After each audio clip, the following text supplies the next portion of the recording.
Hello everyone, welcome to the Lungleng show again. Tonight we have a very special guest, and he is Mr. Kekhrie Yhome, a newly appointed, or rather a newly elected MLA, and who is now serving as the Hon'ble Advisor, School Education and SCERT. And one thing I would like to commend him is that despite being in power and being in government, he is ever ready to come and talk on this show and have some questions taken, at the same time respond to some of the grievances and many issues that have entrapped the department in many ways. So I really appreciate him for coming to this show and take some questions. And he will be the first ever person for me since I started the show to have come, and at the same time who is in the government. So thank you so much, sir, for joining for this conversation, and we really appreciate your time. I'm very delighted to be part of this show. It's an opportunity for the government to share what we have been doing. So thank you so much. That's the attitude. Thank you so much. Last time when you were campaigning for election, we already had a talk once. And since then, you have been inducted as the Hon'ble Advisor for School Education and SCERT. Since then, what was your expectation and how is your experience so far in this last 7-8 months? In the first place, I was not expecting any assignment, but I'm very thankful to the government, especially to my Chief Minister, Honorable Nephew. I'm also very delighted because this assignment particularly comes because it fits. So I'm very happy, actually excited. We have been in the government for 8 months now. Unfortunately, in and out, my health will not permit. So 2.5 months I've been away. But we are trying to understand the department. The department is very big. We are the second largest in terms of numbers. The home department is the largest. And 6 months ago, we do not know how many employees we have. So we have put things into action. So it seems like an impossible task. We have inherited a huge, what do we call, so now we know exactly how many people we have under school education, how many teachers, how many grade 4. We know exactly how many people are going to retire, say 18 months from now, 14 months from now. So we are in the process of studying what do we call the difficulties, the challenges which the department has been facing over the past many decades. So hopefully we will rectify some of this, but hopefully to come out with policies, we need statistics, we need the status and trends of the department. But it came as a shocker. An employee, the employer does not know how many employees he or she has. So according to you, what did you think make this responsible for government or department not to be aware of how many employees do they have? Like what went wrong and what were the lapses? You are right. You see, I myself was very shocked. I expected, so I asked the directorate because the directorate is what pumps the blood into the entire system. So the directorate was not very familiar, and you should understand that given our situation, I'm not blaming any particular person or any particular what we call institution, but we have inherited a system where there is a lackadaisical approach, and we look at school education as an opportunity for employment. You see, this is a place where you groom resources, human resources. I think we have completely forgotten some of these finer aspects why the department is there. So we have lost track of many things. In the first place, what I've noticed is that seniority has killed the directorate. I've been telling them, we had several meetings already, and I've been saying that I'm not blaming your seniority, but you were out there in the field as a teacher. And suddenly you come to the directorate, you have to do administration. So naturally, on the verge of your retirement, you are put to the directorate, and you are not familiar with the procedure. We cannot blame you, and perhaps you are not interested also. For instance, the district education officer looks after the district. So at the fact and career of his or her, what do we call service, he or she is put into the district. Maybe 6 months to go, maybe 1 year to go, but he or she is no longer interested in the district, just interested in getting his or her pension. So you can understand that the department institutionally, structurally faced the biggest challenges because the directorate was not working. Today, I had the opportunity, I'm having the opportunity of, we are running a 540 crore loan agreement with the World Bank. It's called the Nectar project, which is helping assist in the governance system, as well as identifying many of the gray areas where the department has been facing. So they have a very fine team, and we have the Samadra, which is another extension of the what do we call directorate. So from these two, I'm getting a lot of support. Okay. I can openly say through this medium that I've not been receiving the kind of expected support from the directorate. Really? The directorate is an institution which is based in Kohima, and the directorate themselves do not know how many staffs are there within the directorate. Forget about the whole Nagaland, how many staffs are there. So I was in a way aghast, shocked. But we have done an exercise in partnership with Nectar, with the World Bank funded project. So we know exactly how many staffs we have under directorate now. Okay. I want to be more clear on that, and I'm sure my audience would also love to know, what do you mean by seniority killed the department? Can you spell out or elaborate a little bit on that? Like, people would love to know the real issue that you're citing here. When I say seniority, you see, they're just being pushed. And you should understand who is being pushed. For instance, there are cadre system in the services. There is no uniformity. So you have primary teachers, you have graduate teachers, you have postgraduate teachers. Within the graduate teachers also you have Hindi graduate teachers. Within the primary section also you have undergraduate primary. Then you have the planning cell. Then you have the language teachers. Likewise, the Hindi teachers. So you have this accumulation of different cadre system. Now, if you look at the system, only graduate teachers and postgraduate teachers can actually reach the director level. Okay. The system discriminates in its own system. Okay. So a primary teacher has no way of one day becoming director of school education. So it depends on the pay scale. Now, based on seniority, they are being promoted. So when I say based on seniority, it does not matter whether you have the qualification or not. For example, we have one LDA who joined as LDA in the directorate who has been climbing up the hierarchy because he has been pushed up and he is now in the capacity of additional director. So this is how we have been operating. So there is no lateral entry system.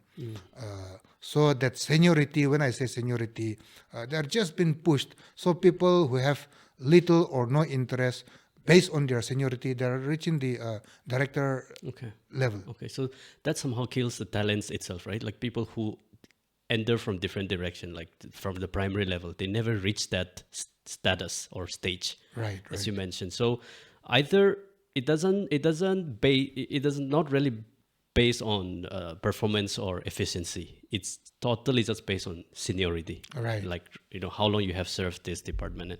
I mean, are you doing anything to rectify this, or would you love to pursue on this then? We are looking at everything. You see, we have 78 court proceedings against the department, which are based on service matters. Huge.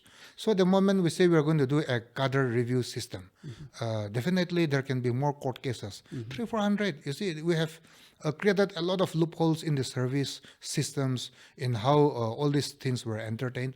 So likewise, the 2017 service rule which came in about, you see, it is not comprehensive. A service rule has been made without reviewing the cadre. So we are in the process of interacting, getting the opinions of everybody, especially our employees, asking them what will be the best solution, because unless you do a cadre review, it is impossible to come out with what do we call a service rule. So ultimately, we also need to cut down on this cadre system, because ultimately, maybe in another 18 months, 24 months, I do not know, depending on the kind of officers we have, we are ultimately looking at the Nagaland Education Service, where all the teachers, they will have the same dignity, whether you are a postgraduate teacher or you are a primary teacher, you same the same dignity, you hold the same dignity. So we will convert all this into the Nagaland Education Service. Then we will have the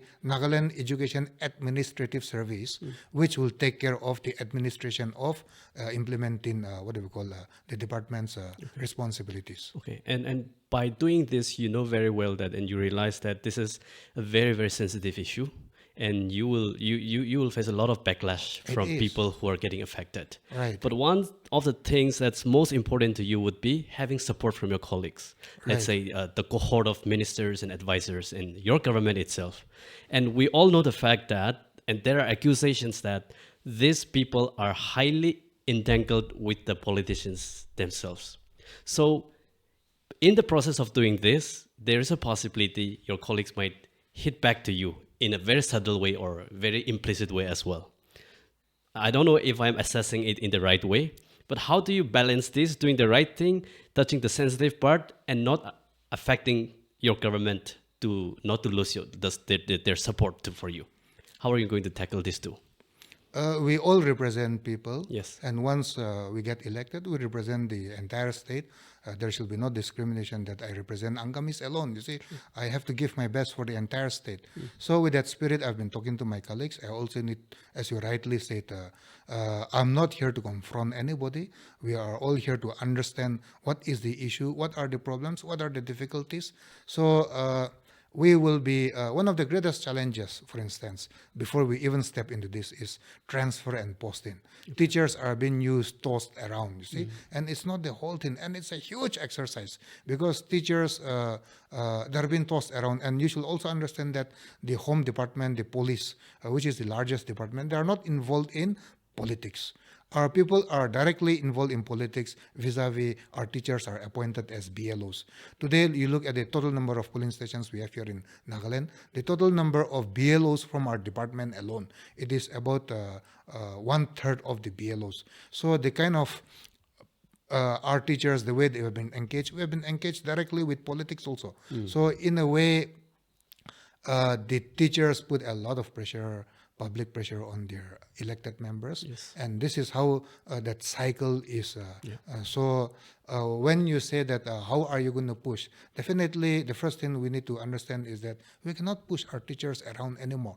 Even though we are elected members, we should not face public pressure to transfer those teachers as we like. They're there, they should do their job. So that is the first step. Secondly, we are consulting everybody. We are taking everybody into the loop because I am very sure, positive that my government will also support the initiatives we are taking. It is not my initiative alone. This is not just school education, my department alone. I've been telling all the elected members, whoever I met, please take care of your schools. Please know what is happening in your school. And we are gathering information about local areas, local constituencies, so that we also educate them that these are your responsibilities. So it's a collective approach. So hopefully they're all interested in providing education for everybody. So I think we should all work together. Wonderful. I think you have so far identified the issues in the administrative point of view. Right. And that is one thing, one loophole that you have identified. Now, the whole end delivery of this education department is to deliver education to the children or to the students around in Nagaland in the government schools. And now we haven't started touching that part. We're just trying to organize the administrative part. So once you do this, what is the issue that you have identified in the delivery process of education? Be it teachers, be it students, be it infrastructure in the village or wherever. Like, what is one major issue that our government schools are not performing in terms of learning capacity? There are so many things at hand. So many central, you see, Delhi, especially now with a very centralized system, lots of pressure is being added to the department. And before I start on that, comment on that, I just want to tell you that we have problems, difficulties in the directorate itself.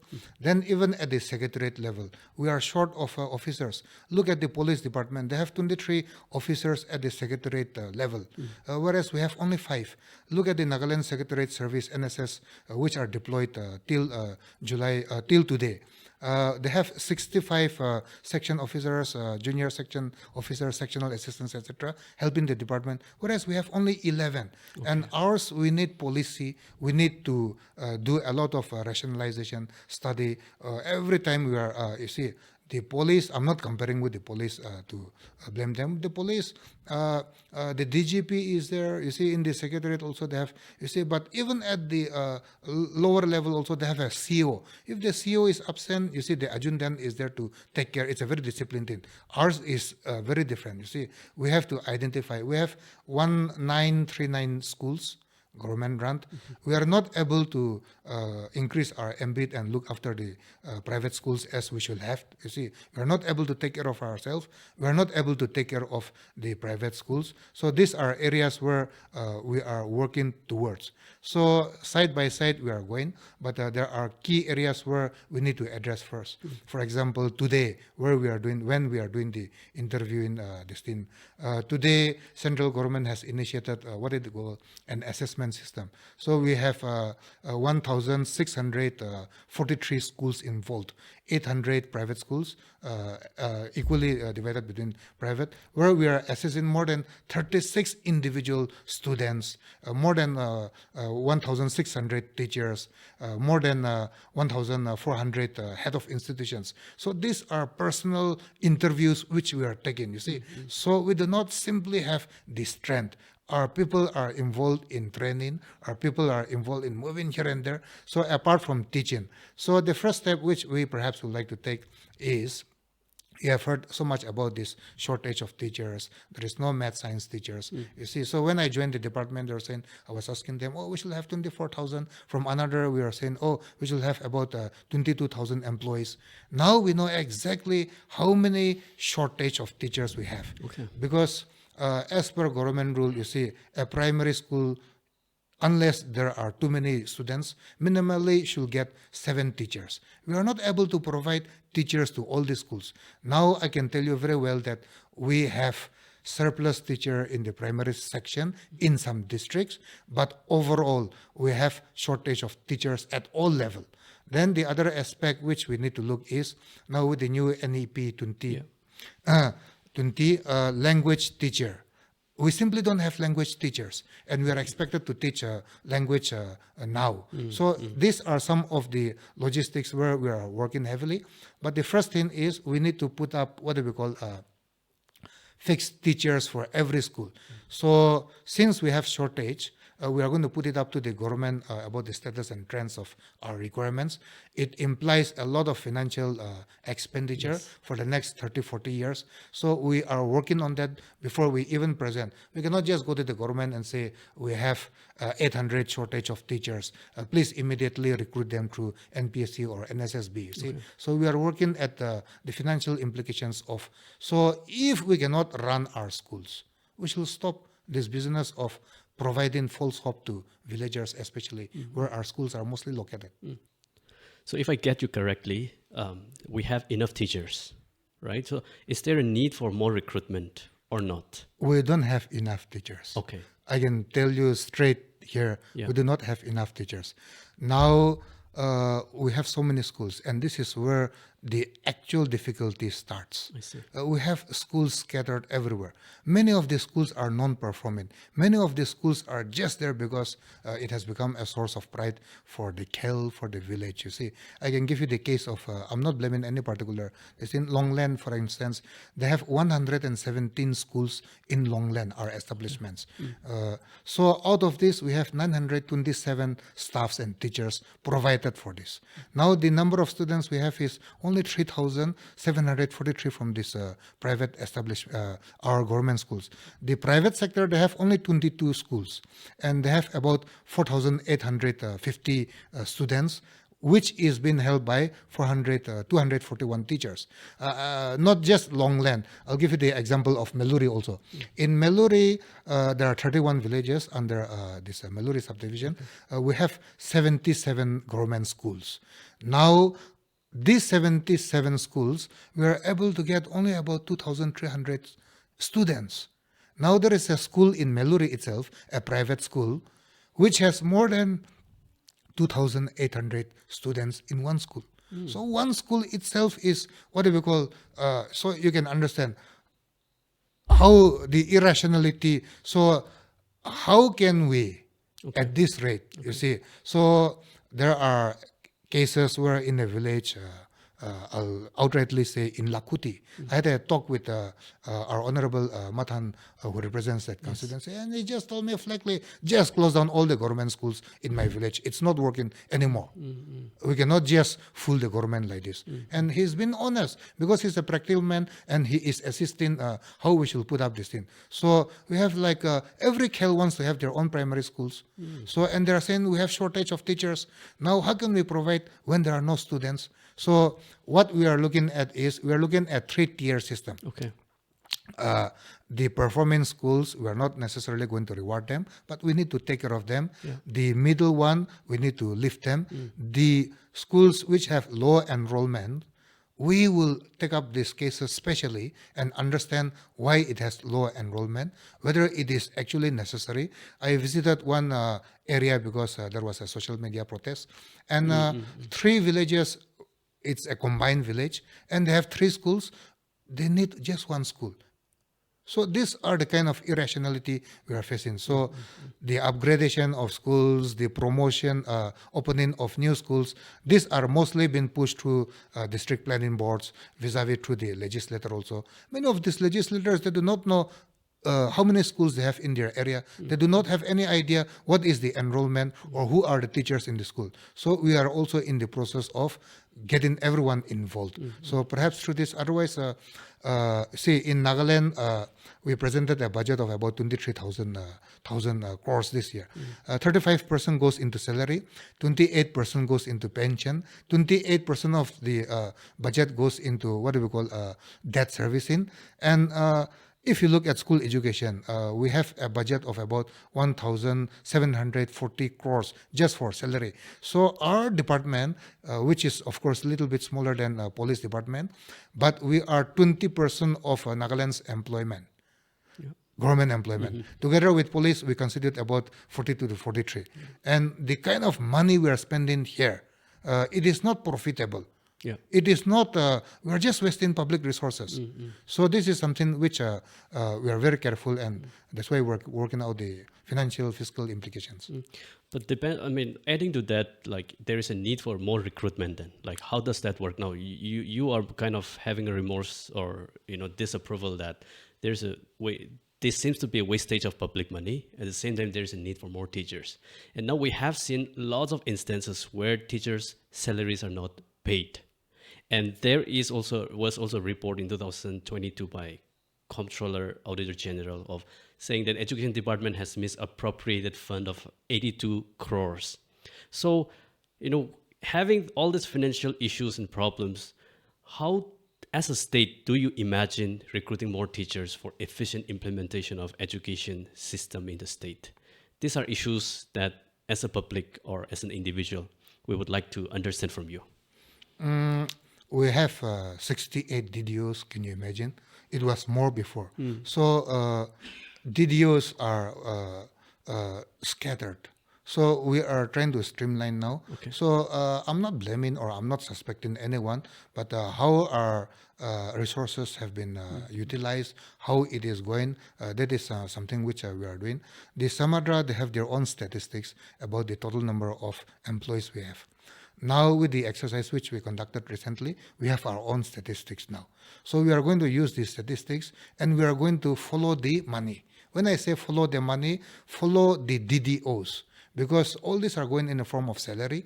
So we are going to now identify how so much money is being spent and whether it is being properly used. That is one level.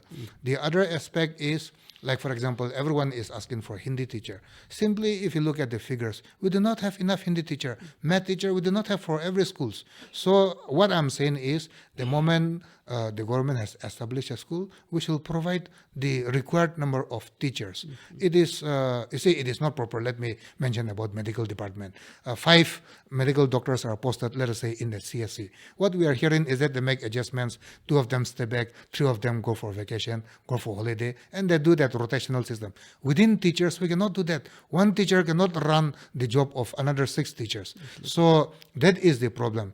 Now, out of 4 lakh students who are engaged in private and public studying, 1,50,000 are in government schools, 2,50,000 are in private establishments.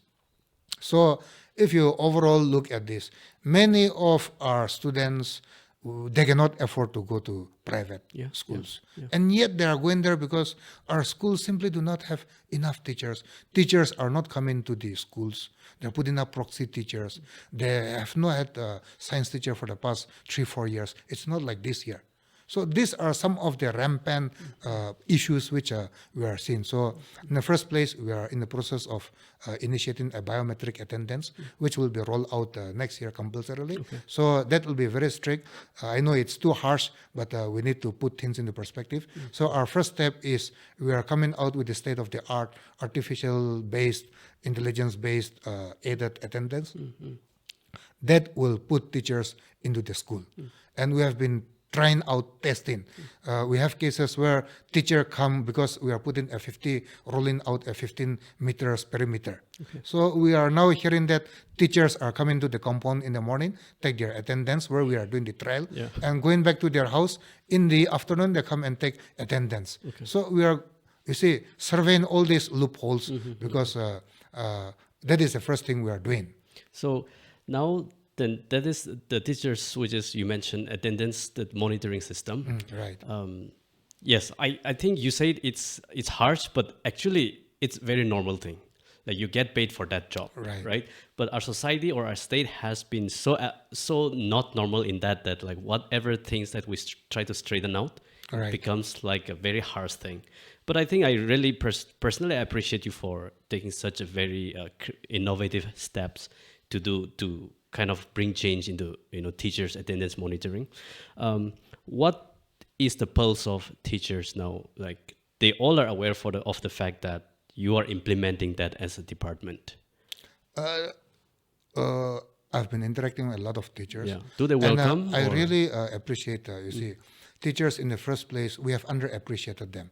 We come out with nil results in HSLC. I said, forget about this thing, you see, unless we take care of the primary, pre-primary. So the fruit which we will see, we will initiate maybe in another 3 years' time. Perhaps we will see good results maybe 15 years from now. So forget about nil results. You see, how can we just push things at class 10, class 9 level now? So I see that a lot of teachers, especially the younger lot, see, they do not want to stay at home and get salary. They're putting in a lot of effort. They want to be posted anywhere. They're ready for anything. So once a teacher is posted, let us say, in a rural area, we forget, we abandon them. So what we are also trying to do is we are trying to develop a system where they will have to go rotation. It will be like a musical chair where they have to keep shifting throughout their career. They'll give their place of preference also. And with regard to one of your teaching, we have different categories of teachers. Regular teacher, which are state employee. We have ad hoc teacher, contractual teacher, fixed teacher, teachers.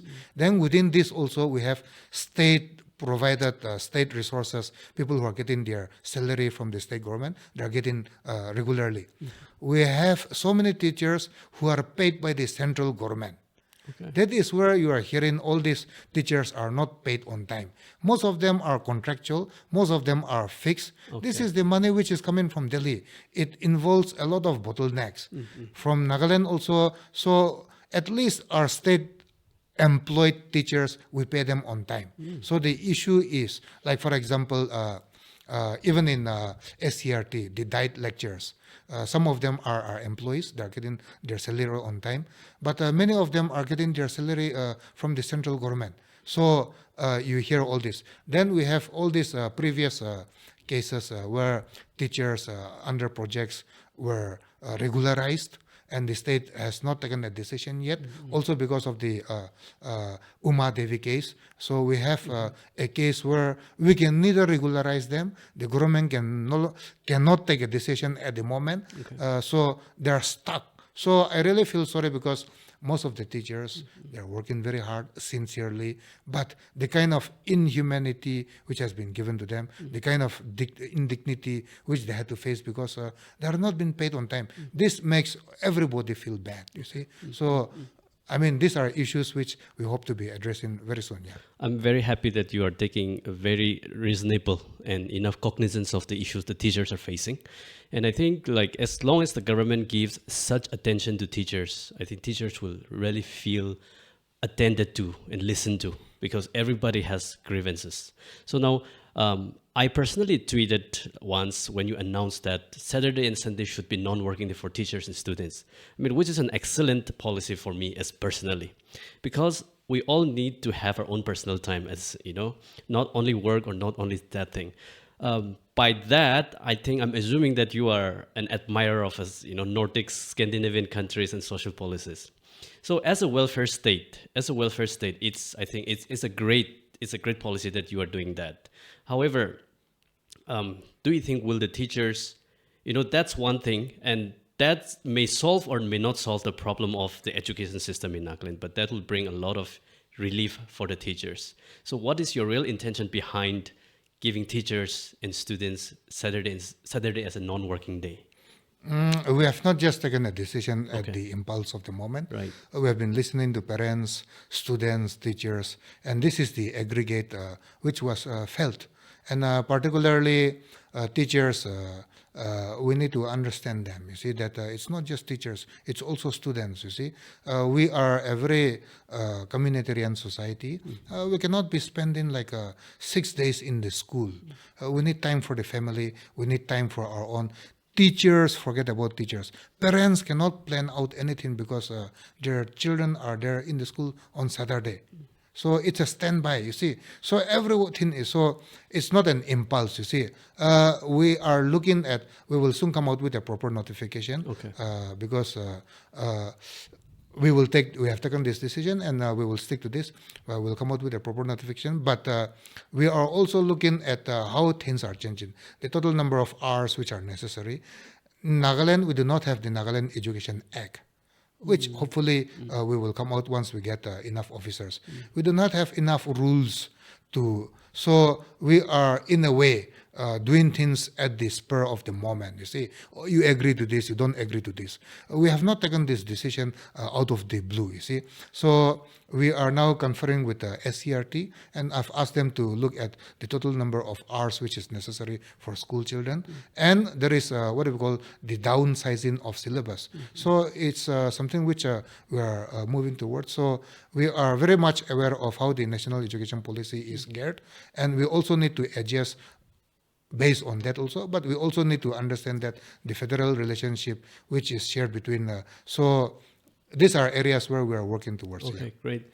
And as someone who is a researcher, you yourself an academician, SCERT has been there before you joined. I mean, it's a very old department in a sense, under education department. When you joined this department for the first time, how did you find SCERT? Did you have any impression? Like, what was your impression on the work of SCERT? SCERT, I've been interacting with them, but I've not really been interacting with them at that because we're ultimately yet to come to that. The SCERT, I think, is under a lot of stress, number one. I attended the 18th NCERT National Council meeting, and I was very proudly saying that SCERT Nagaland, especially the early child cell, we have developed a system, we have developed a curriculum which today NCERT is using it as a, so we have people who are capable. There are a 17-member team, and so likewise there are so many cells under NCERT, training, development of this. Just yesterday we had a meeting with the language section, so we are trying to see, because we have called for a meeting of all the tribal literature boards. You see, we need to come out with a policy, because not all the tribal languages are developed as each other. So how they are coordinating with each other. So in a way, as far as coordination is concerned, I'm very much appreciative of them. We have 8 diets under SCERT. What I've been telling them is that the 2 diets, immediately we need to promote them to Center of Excellence. And then we have to come out with teachers' education in the form of B.Ed. So ultimately, very soon, all the 8 diets should be imparting B.Ed for our whoever wants to. Plus, many of the private schools, they are not trained, they are not qualified. So we have to regulate this. We have to see that our teachers who are in the private schools, they need to, whoever can afford or whoever can get that opportunity can come and get proper training. Thankfully, our government teachers are all very qualified. They have undergone basic necessities. That's why they are in the system. So it is not just with government schools. Private schools, they are not at all qualified, many of them. So this needs to fall into the system. And as you know, SCERT is the right platform. So till today, we are very happy, and I'm very happy with what they are doing. When you look at education system, the Nordic countries are known for the great quality of education, and in such countries, like the private schools are less common than the government schools. And I think our state or the country of India as a whole has the similar system of like having a government-funded schools, a public, free tuition public schools. But when you look at the context of India and particularly the context of Nagaland, you see that government schools are almost abandoned by everyone. Only the people who can't afford to do anything to go to private schools go to government schools normally. Yes. So the rise of private schools is a sign that arguably government schools are not performing very well. And the rise of government schools is a sign that it's performing very well. So as an advisor or having the role of a minister for education, I would see that once the government schools rising its enrollment and start performing, and definitely private school will go down. That's, I think, one of the indicators, of the government education department's performance. So in such cases, what would be the most, in order to achieve such things, like what is your roadmap? I mean, we have talked and notified a lot of issues which you have just mentioned, but like if you really want us to understand the kind of roadmap and trajectory that you want us to foresee, okay, our minister and advisor is taking the public of Nagaland in education system this direction. So how would you really project your roadmap to us? You are right. When I say so many of our students also are in the private, because we are, as a government, as a department, we have failed. We'll try to rectify that. And we are not against any private this thing. You see, let me tell you very bluntly. In the past, we have recognized so many schools. Right in front of our government school, we have allowed a private school to be built. So we are just murdering our own schools. You see, we have not put the rules in place. So there was, it's like a Gumti shop, so many private schools, some are doing well. And whether we like it or not, we've been a Christian state, the enthusiasm of so many churches opening up their schools, you see, they are not providing free education. They're extracting, so private schools should be allowed where government has no school presence.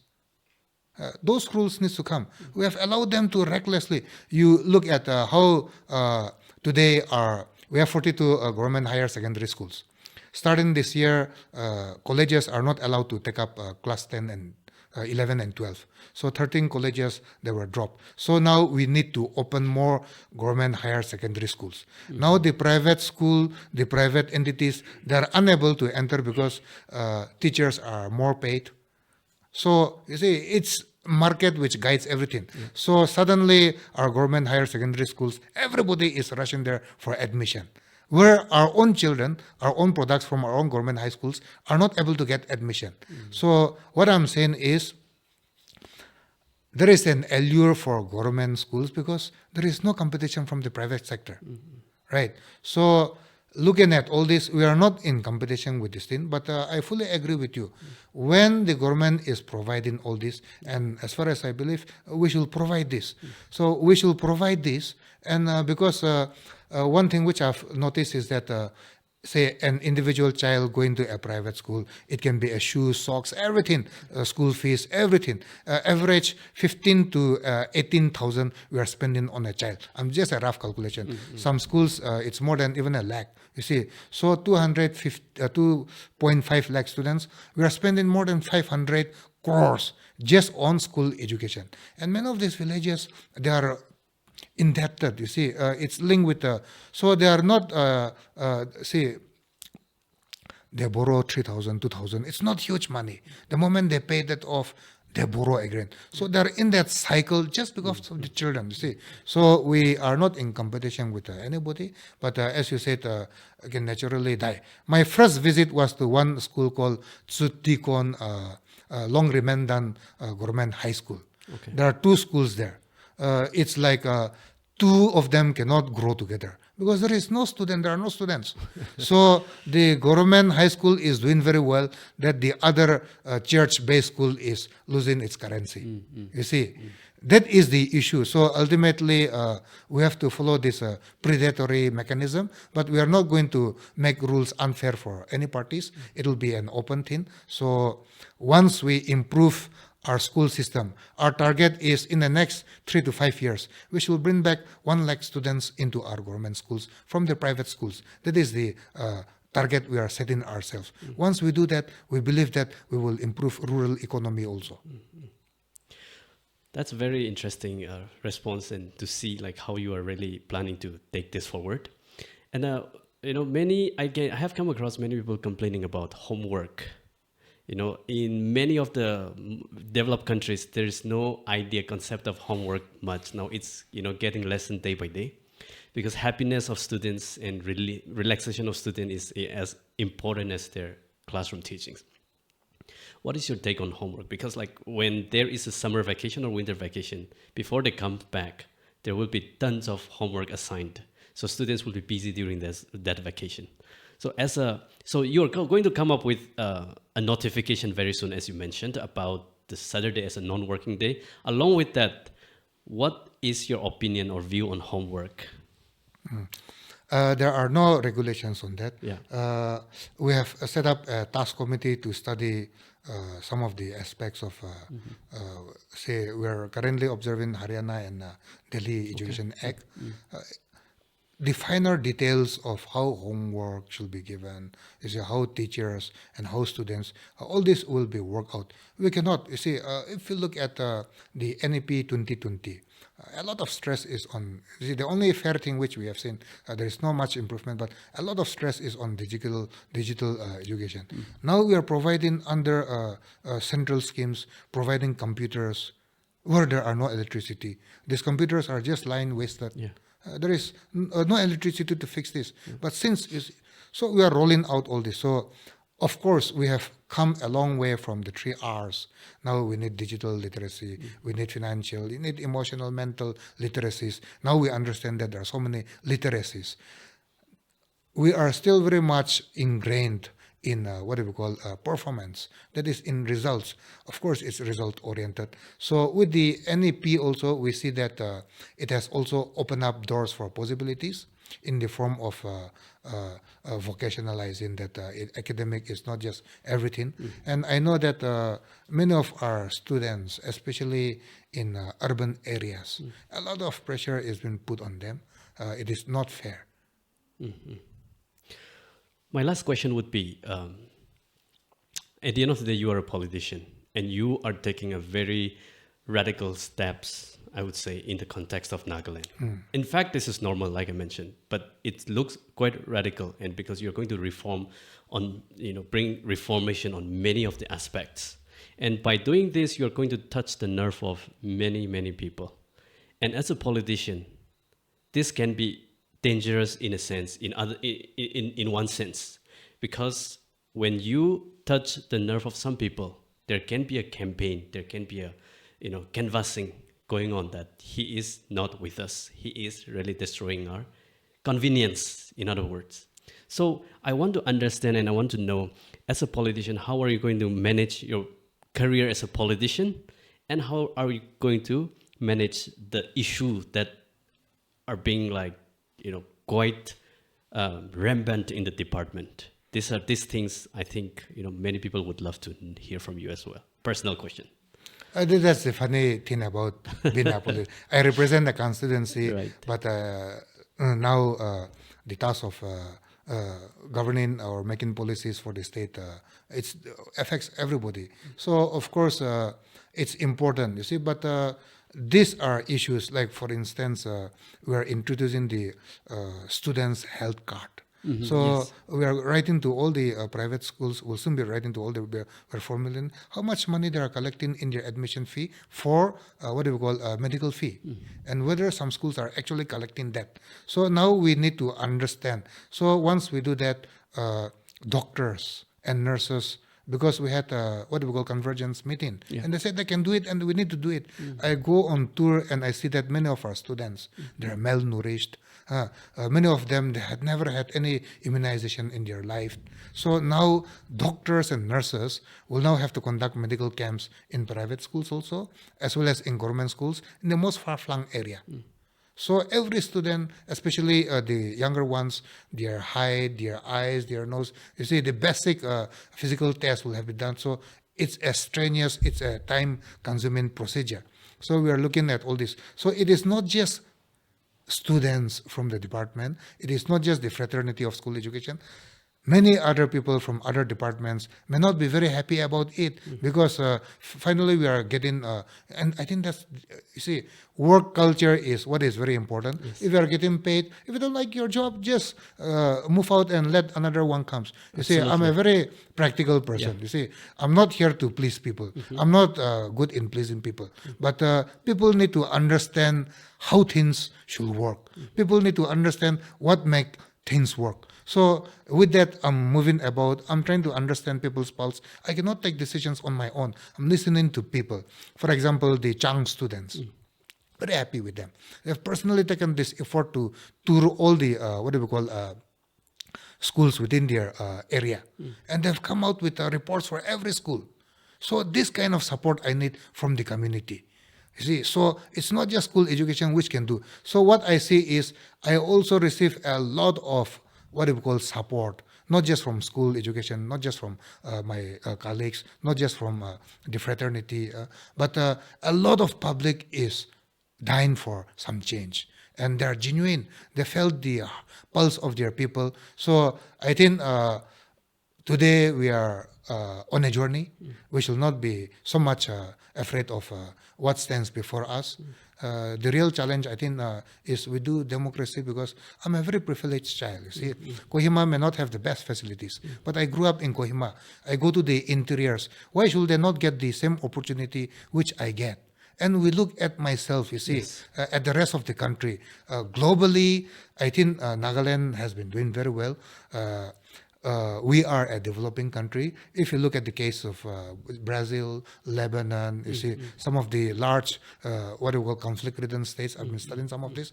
Globally, our teachers are very qualified. Many of them are getting a decent amount of this thing.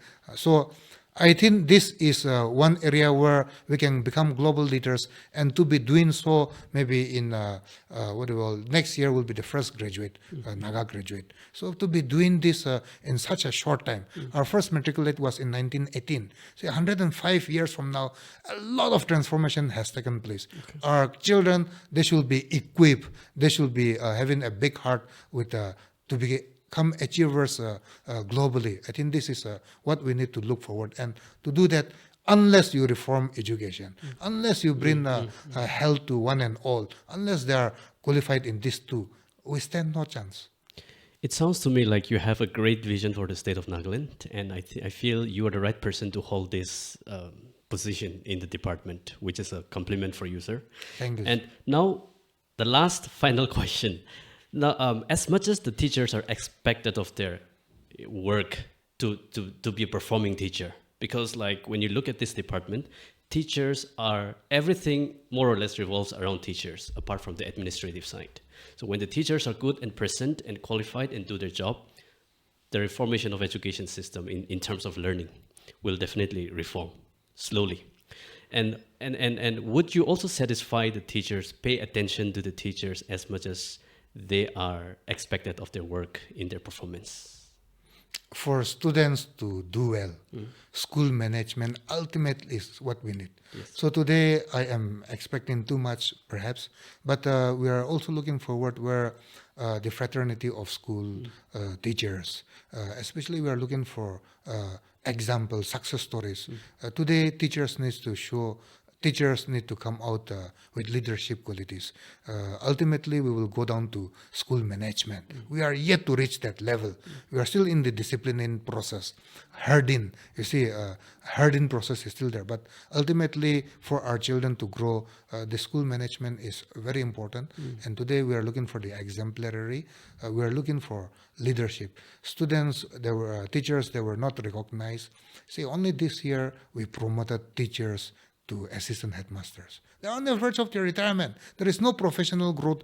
There is no motivation incentives. We have failed to appreciate them. So this year we have said, let us recognize, come out with success stories about Teachers Award. Let us not follow the same thing. Let us no longer be impersonal. Let us bring this element of personal because we need to know in person. So these are areas where I'm looking forward, and I'm sure that once we create the platform, there are natural born leaders. So we are hoping that a lot of success stories will come out. We are hoping for the best.